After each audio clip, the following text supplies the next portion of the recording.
Hello everyone, मेरा नाम दीपिका है और आज हम इस डी क्लासेस में जो टॉपिक पढ़ेंगे वो है मानव स्वास्थ्य तथा रोग। ये 12th क्लास के 8 चैप्टर में दिया हुआ है, ह्यूमन हेल्थ एंड डिजीज़। इसके बारे में पढ़ेंगे। ये 12th क्लास के बच्चों के लिए, तो प्लीज़ 12th क्लास के जो स्टूडेंट हैं वो इस वीडियो को देखें, आपके लिए बहुत ज़्यादा यूज़फुल होगा। तो सबसे पहले देखा जाता है कि स्वस्थ व्यक्ति क्या होते हैं। जो अगर सिंपल सी लैंग्वेज में बोला जाए तो स्वस्थ क्या होता है, जो व्यक्ति मानसिक, सामाजिक और भौतिक रूप से क्या हो, एकदम मस्त हो, ठीक ठाक हो, तो उसको क्या बोला जाता है कि वह स्वस्थ व्यक्ति है।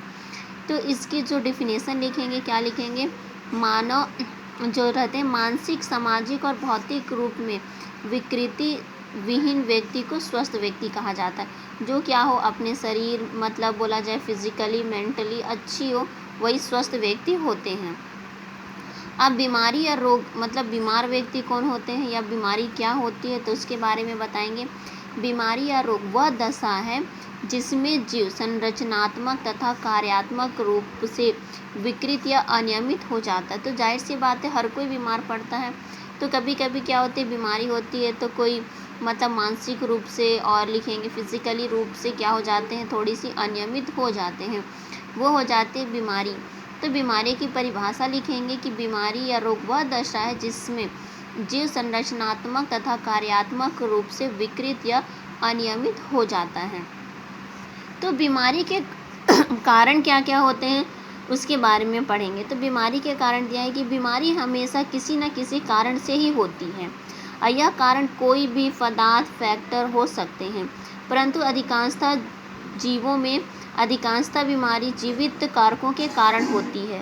तो जाहिर सी बात है, सभी को पता है कि बीमारी जो होती है वो किसी न किसी कारण से होती ही है। चाहे या तो मतलब हम लोग कहीं घूमने चले जाएं, एटमॉस्फेयर चेंज हो जाए तो बीमारी हो सकती हैं, या फिर हमारे शरीर में किसी प्रकार की कमी हो जाए तो बीमारियां उत्पन्न हो सकती हैं। तो यही कारण बताया गया कि बीमारी हमेशा किसी न किसी कारण से ही होती है। यह कारण कोई भी हो सकते हैं, या कोई सजीव निर्जीव पदार्थ हो गए, या फिर बोला जाए कि अधिकांश जो बीमारियां होती हैं वो जीवित कोशिकाओं के लिखेंगे, जीवित कारणों के कारण ही होती है। जीवित जो कोशिकाएं होती हैं उनके कारण होती है।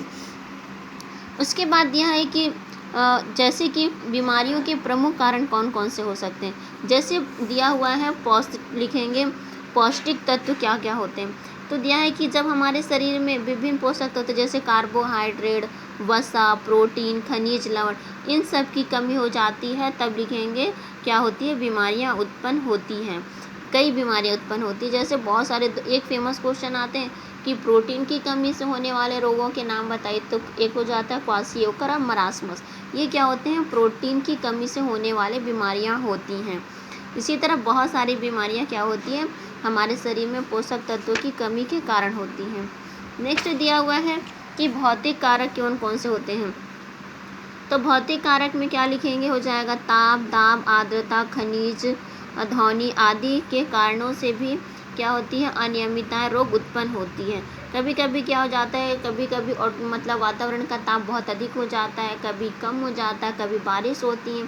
तो अभी जैसे नॉर्मली सीजन देखा जाता है कि धूप, बारिश की वजह से सर्दी, खांसी, ये सब नॉर्मल होते ही रहते हैं। ये सब लिखेंगे टेम्परेचर के कारण होते हैं। उसके बाद दिया हुआ है रासायनिक कारक। रासायनिक कारक में क्या बताएंगे, कुछ रासायनिक पदार्थ हमारे शरीर में कई प्रकार की बीमारियां उत्पन्न कर देती हैं। जैसे कि हमारे शरीर के रासायनिक पदार्थ, जैसे हमारे शरीर में उत्सर्जित पदार्थ, यूरिया, यूरिक अम्ल या दुर्घटना आदि कारणों से भी क्या होती हैं, कई बीमारियां उत्पन्न होती हैं। नेक्स्ट दिया हुआ है यांत्रिक कारक क्या क्या होते हैं।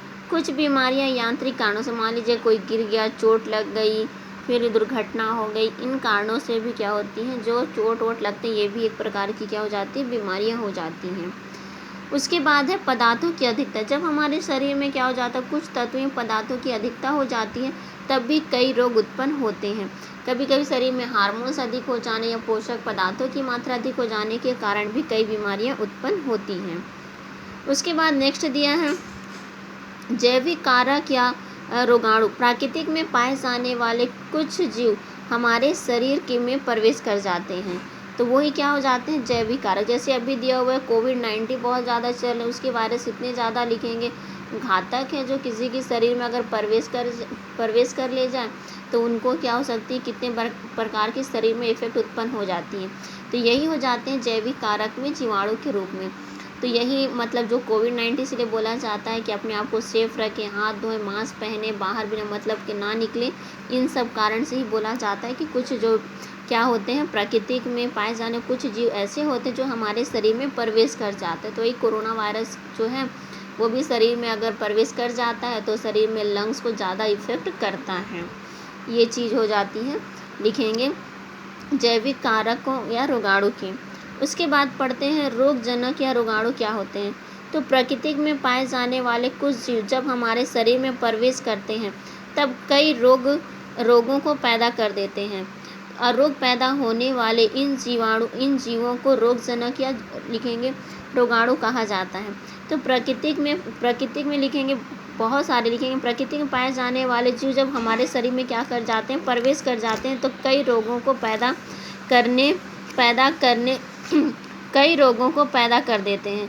और ये पैदा करने वाले जीवों को रोगजनक या लिखेंगे रोगाणु कहा जाता है। तो अभी बताएं कि इसका सिंपल सा एग्जाम्पल आप लोग बता सकते हैं, कोविड-19 है जो है।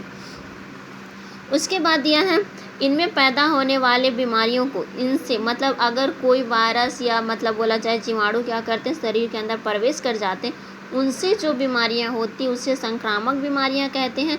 जबकि रोगाणुओं का शरीर में प्रवेश करना ही क्या कहलाता है, संक्रमण या इन्फेक्शन कहलाता है। उसके बाद नेक्स्ट दिया अधिकांश मानव बीमारियां संक्रामक ही होती हैं और एक व्यक्ति से दूसरे व्यक्ति में क्या होती है, रोगाणुओं के द्वारा संचरण करती हैं। इसी कारण इसे संचरण रोग भी कहा जाता है। तो दिया है कि जो मानव में अधिकांशतः बीमारियां जो होती हैं वो संक्रामक के ही कारण होती है, जो एक व्यक्ति से दूसरे व्यक्ति में क्या होती है, फैलती हैं। नेक्स्ट दिया है रोगजनक या रोगाणु, तो ये बता दिए हैं। तो लिखेंगे क्या, रोग पैदा करने वाले कारकों को रोगाणु या लिखेंगे पैथोजेन कहा जाता है। जो रोग पैदा करने वाले रोगाणु को रोगाणु या लिखेंगे पैथोजेन कहा जाता है। और इसका सबसे पहले आविष्कार रॉबर्ट कोच ने लिखेंगे 1876 में किया था। इसके बाद नेक्स्ट पढ़ेंगे, दिया हुआ है कि रोग कितने प्रकार के होते हैं। वैसे तो नॉर्मली देखा जाता है जो रोग होते हैं वो 2 प्रकार के होते हैं। एक हो जाता है जन्मजात और दूसरा आता है लिखेंगे उपार्जित रोग होते हैं। तो जन्मजात रोग में क्या हो जाते हैं, जो वे रोग जो जीवों में जन्म से ही होती हैं उन्हें आनुवांशिक रोग भी कहा जाता है, जैसे हस्याकार, अल्परक्तता, फीलिया, मधुमेह, फेलिकिटोन्यूरिया। ये सब क्या है, आनुवांशिक रोग हैं। कभी कभी क्वेश्चन ही पूछे जाते हैं कि मनुष्य में होने वाले आनुवांशिक रोगों के नाम लिखिए, तो आप लिख सकते हैं हस्याकार, अल्परक्तता, हीमोफीलिया, मधुमेह, फेनिकिटोन्यूरिया। ये सब क्या होते हैं, लिखेंगे जन्मजात रोग होते हैं जो आनुवांशिक भी हैं, जो एक पीढ़ी से दूसरे पीढ़ी में क्या करते हैं, प्रवेश करते हैं।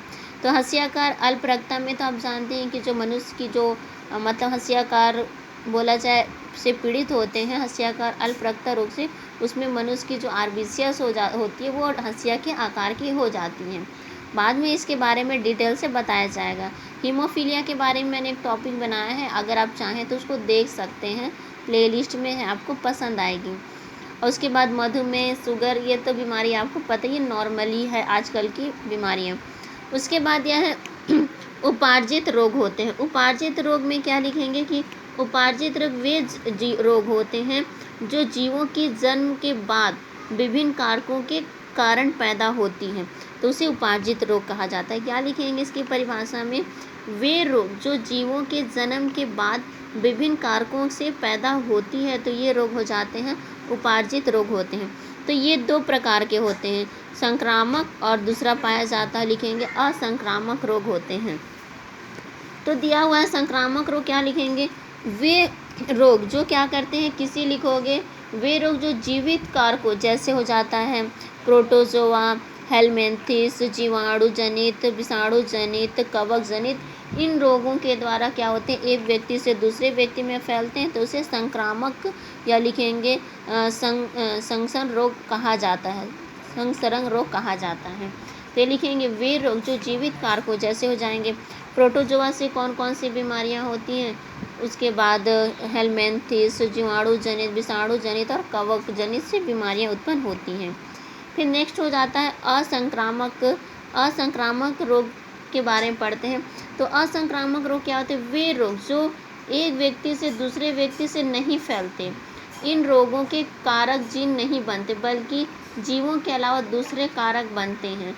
मतलब जो असंक्रामक रोग है वो किसी के मतलब एक व्यक्ति से दूसरे व्यक्ति में नहीं फैलते हैं। ये क्या हो जाते हैं? लिखोगे दूसरे कारकों के कारण क्या होते हैं? ये बीमारियां शरीर में उत्पन्न होती हैं। तो इसके भी कई भागों में बांटा गया। पहला दिया हुआ है लोपनीय रोग। लोपनीय रोग में क्या लिखेंगे? वे रोग जो विविध शारीरिक अंगों को दूषित या संक्रमित करती। जैसे कभी कभी क्या हो जाता है कि हृदय का ठीक से कार्य ना करना। क्या हो जाता है? शरीर में मान लो फैट वेट की मात्रा अधिक हो जाती है। शरीर में जितने भी क्या पाए जाते हैं, नर्वस सिस्टम रहते हैं, ये सब थोड़े मोड़े मतलब उसमें परेशानी आ जाए, जिसके कारण लिखेंगे रोग उत्पन्न होती है, तो उसे लोपनीय रोग कहा जाता है। नेक्स्ट दिया हुआ है अल्पता रोग। अल्पता रोग में क्या बोलेंगे? वे रोग जो पोषक पदार्थों की कमी के कारण होती है, तो उसे अल्पता रोग कहा जाता है। जैसे रिकेट्स हो गए। रिकेट्स क्या हो जाते हैं? विटामिन डी की कमी से होने वाले रोग हैं। मरासमस बताए थे कि प्रोटीन की कमी से होने वाले रोग हैं। उसके बाद नेक्स्ट दिया हुआ है एलर्जी। एलर्जी भी क्या है? वे रोग जो किसी बाह्य पदार्थों के प्रति अति संवेदनशील होते हैं। एलर्जी पता है किसी चीज़ से हमें एलर्जी हो तो हमारी शरीर की जो क्या होती है प्रतिरोधकता क्षमता होती है वो थोड़ा सा नष्ट होने लगती है। तो यही लिखेंगे कि बाह्य पदार्थों के प्रति क्या होती है? अति संवेदनशील होती हैं। नेक्स्ट दिया हुआ है कैंसर। जो कैंसर रोग है ये रोग लिखेंगे अनियमित ऊतक वृद्धि के कारण होती है। जब शरीर की कोई कोशिका मतलब शरीर के किसी भाग में अगर कैंसर होती है तो उनकी जो कोशिकाएं होती हैं उनमें अनियमित वृद्धि होने लगती है। कैंसर के भी बहुत सारे प्रकार होते हैं और आजकल जो सबसे ज़्यादा जो बीमारियां चल रही हैं वो कैंसर ही हैं। उसके बाद नेक्स्ट दिया हुआ है अनुवांशिक रोग। अनुवांशिक रोग ये अनुवांशिकी कारण से होती है, जो एक पीढ़ी से दूसरे पीढ़ी में क्या होती है? चलती रहती है। फिर नेक्स्ट दिया हुआ है सामाजिक रोग। वे रोग जो सामाजिक बुराइयों से होती, जैसे कि मान लीजिए बहुत लोग बहुत ज़्यादा क्या करते हैं? अल्कोहल का सेवन करते हैं, बीड़ी सिगरेट गुटखे ये सब खाते, ये सब क्या करते हैं? बीमारियों को उत्पन्न करते हैं। नेक्स्ट दिया हुआ यांत्रिक रोग। यांत्रिक रोग वे होते हैं जो मतलब बहुत ज़्यादा आजकल एक्सीडेंट ज़्यादा होते हैं, जिसके कारण हड्डियाँ वड्डियाँ टूटती हैं, चोट लगती हैं, ये सब क्या हो जाएंगे? यांत्रिक रोगों के कारण हो जाते हैं। इसके आगे के बारे में नेक्स्ट वीडियो में पढ़ेंगे। अगर आपको ये मेरा वीडियो पसंद आए तो प्लीज़ लाइक करें, शेयर करें अपने दोस्तों के साथ और सब्सक्राइब करें। Thank you.